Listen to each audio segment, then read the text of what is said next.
지난 10월 이후 미국에서 620만 명이 독감에 걸렸으며 사망자가 약 3천 명에 달할 정도로 독감이 기승을 부리고 있습니다. 뉴욕시경이 차이나타운 일대에서 명품 브랜드의 모조품, 일명 짝퉁을 불법 판매하던 노점상들을 급습해 체포했습니다. 뉴욕대 기숙사에 외부인이 침입하는 사례가 연달아 발생하면서 학교 측이 기숙사 보안 강화 조치에 나섰습니다. 바이든 대통령이 오늘 미시건주 소재 SK의 반도체 생산 공장인 실트론 공장을 방문했습니다. 이상은 TKC 뉴스데스크 오늘의 주요 소식입니다. 아직도 코비드-19 변이가 활동하고 있습니다. 변이 예방을 위한 새로운 부스터가 준비되어 다행이죠. 새로운 이가 부스터가 준비되었습니다. 명중. 5세 이상의 모든 주민은 지금 부스터를 접종해야 합니다. 더 자세한 정보는 nyc.gov/vaccinefinder 또는 877829-4692로 전화 주십시오.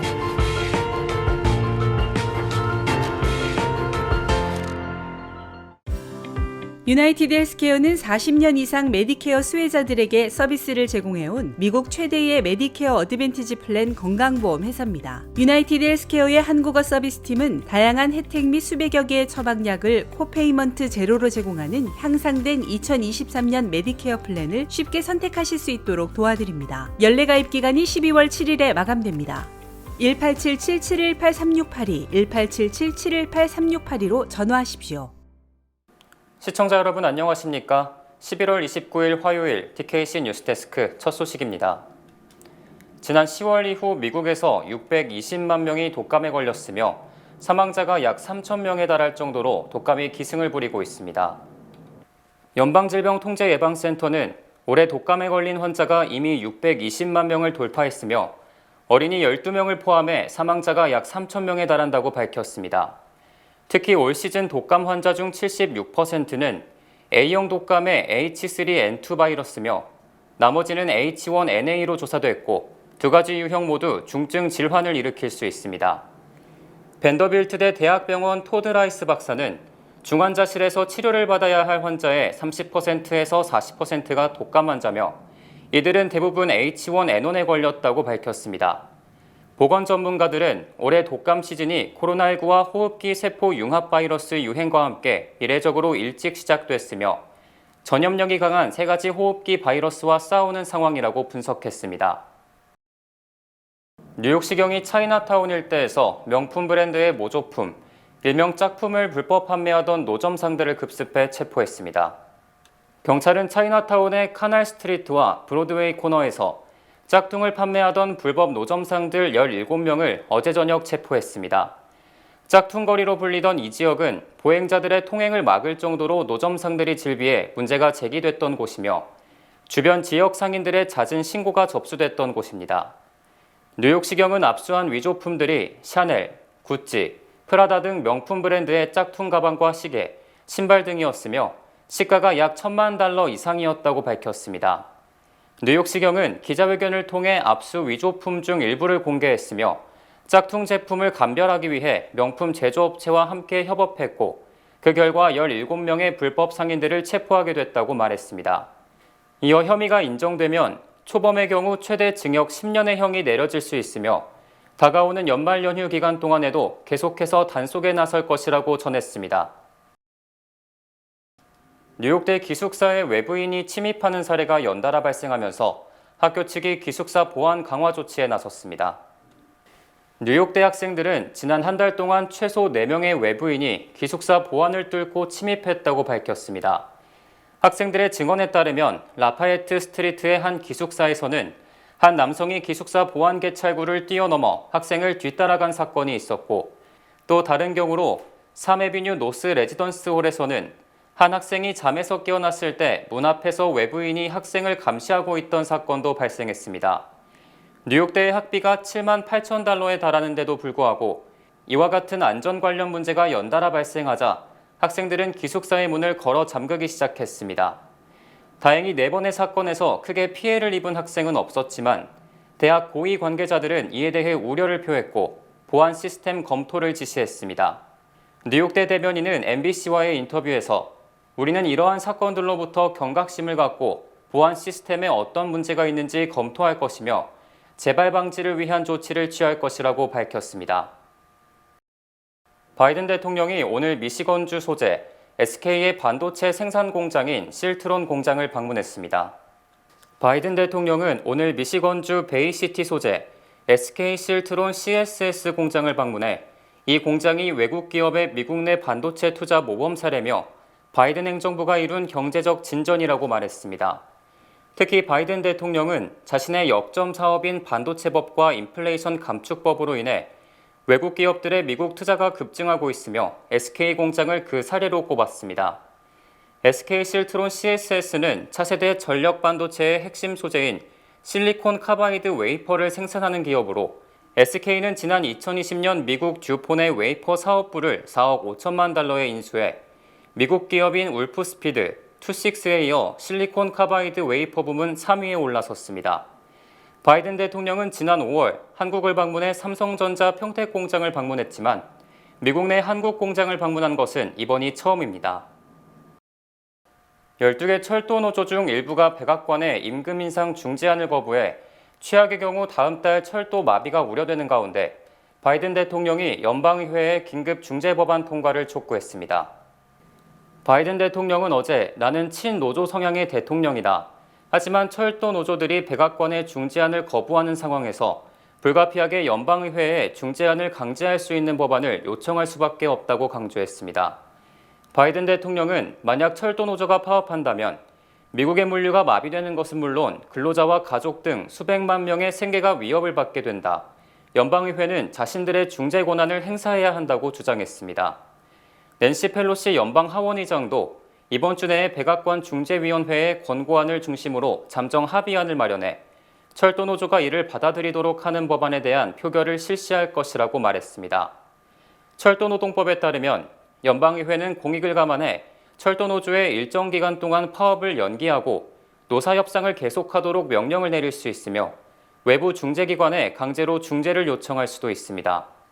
현재 12개 철도 노조 중 가장 조합원이 많은 엔지니어 노조를 비롯해 4개 노조가 지난 9월 백악관이 마련한 중재안을 거부함에 따라 다음 달 9일까지 노사가 합의안을 도출하지 못하면 연말연시 철도 파업이 불가피한 상황입니다.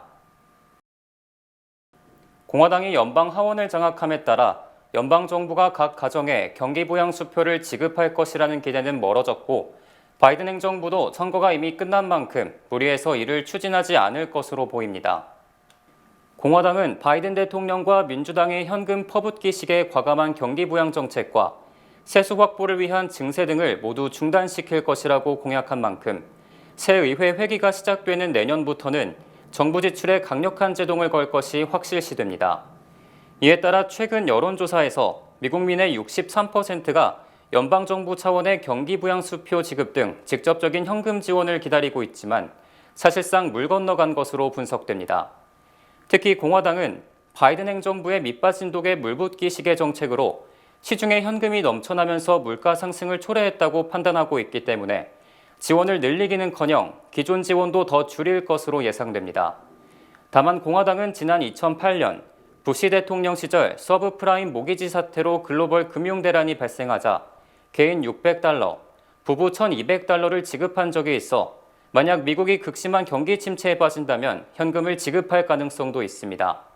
공화당은 또 내년 2월로 다가온 국가부채 상향 조정도 연방정부가 지출을 대폭 감축하고 적자를 줄이지 않으면 승인하지 않는다는 방침이어서 바이든 행정부와의 충돌을 피할 수 없게 됐습니다. 경기 침체, 소비 위축 우려 속에서도 사이버 먼데이 매출이 사상 최대를 기록했습니다. 어도비 애널리틱스는 사이버 먼데이인 어제 하루 매출이 최소 112억 달러에서 최대 116억 달러를 기록한 것으로 추산했습니다. 이는 지난해보다 8.5% 늘어난 것이며 사상 최대를 기록한 것입니다. 또 지난해 사이버 먼데이 매출이 전년보다 1.4% 감소한 것을 감안하면 크게 늘어난 것이지만 물가 상승률이 8% 정도임을 감안하면 사실상 지난해와 비슷한 매출이라는 분석도 낳고 있습니다.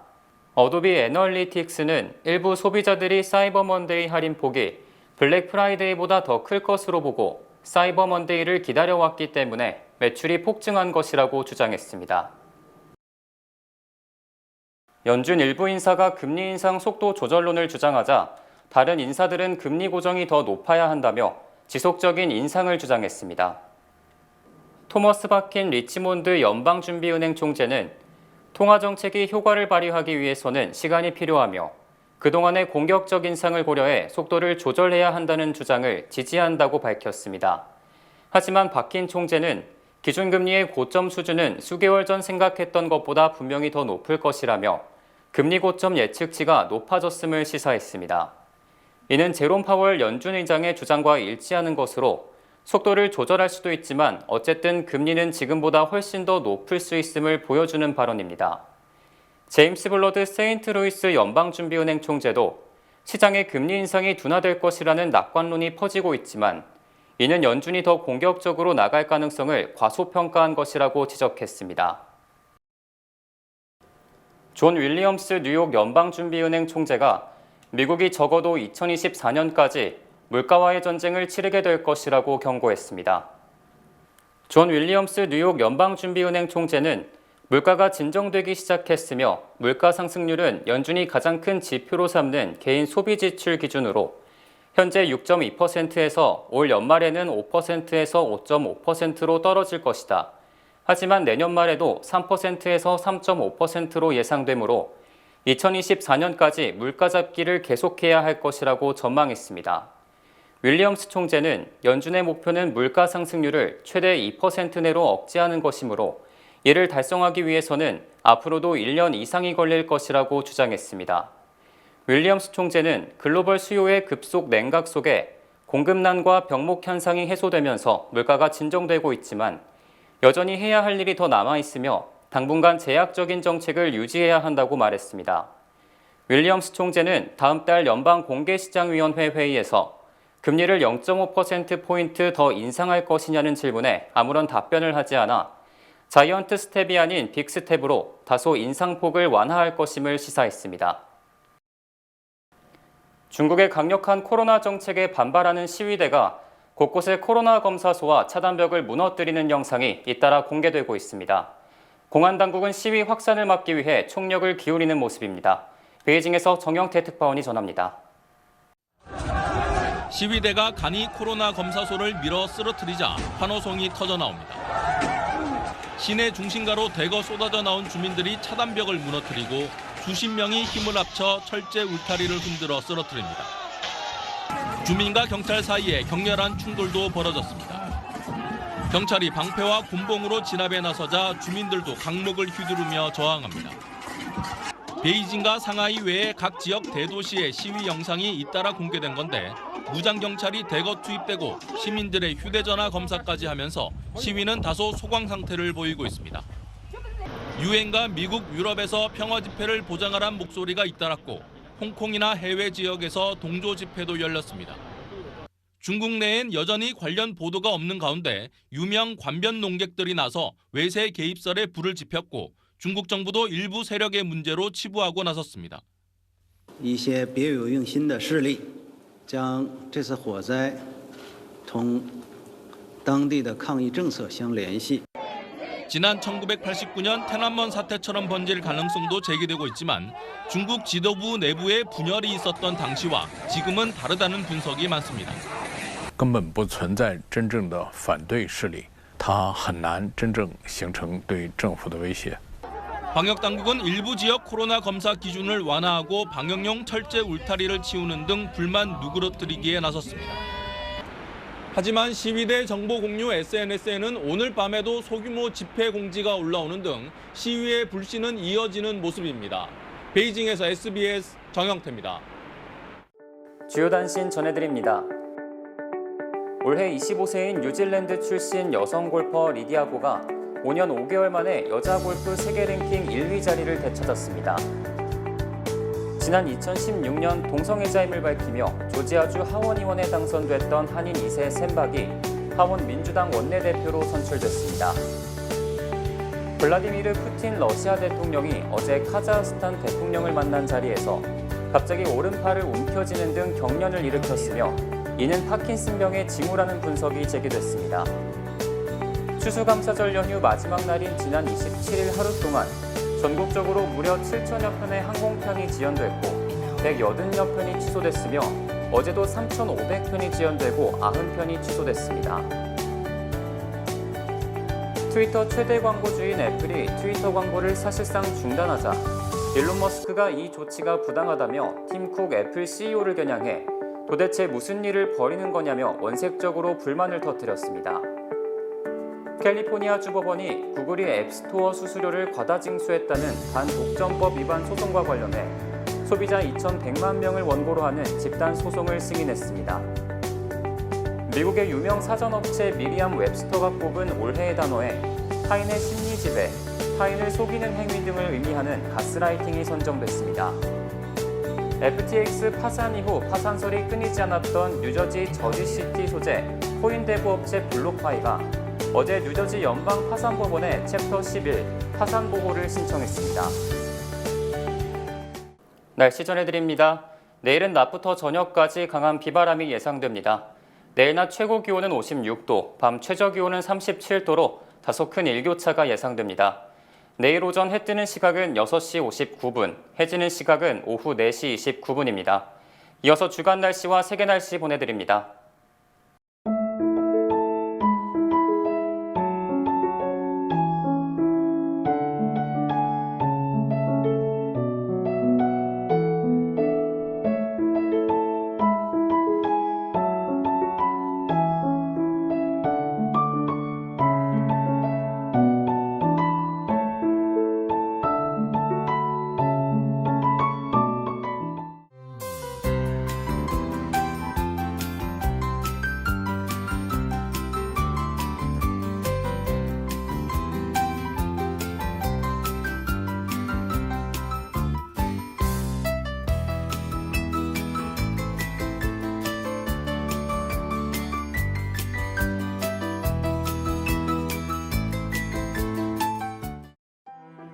추수감사절을 맞아 청정바다와 함께하는 전라남도 우수수산식품 해외 판촉 행사가 12월 4일 일요일까지 한양마트에서 열립니다. 이 특판 행사에서는 청정바다의 냉동전복, 곱창김, 영광 법성포굴비와 보리굴비, 다시마와 멸치 등 우수수산식품을 만나실 수 있습니다. 최고의 젓갈류와 전라도 반찬류, 약재류도 판매하고 있습니다. 행사장에 오셔서 감사의 마음을 한가득 담아가시기 바랍니다.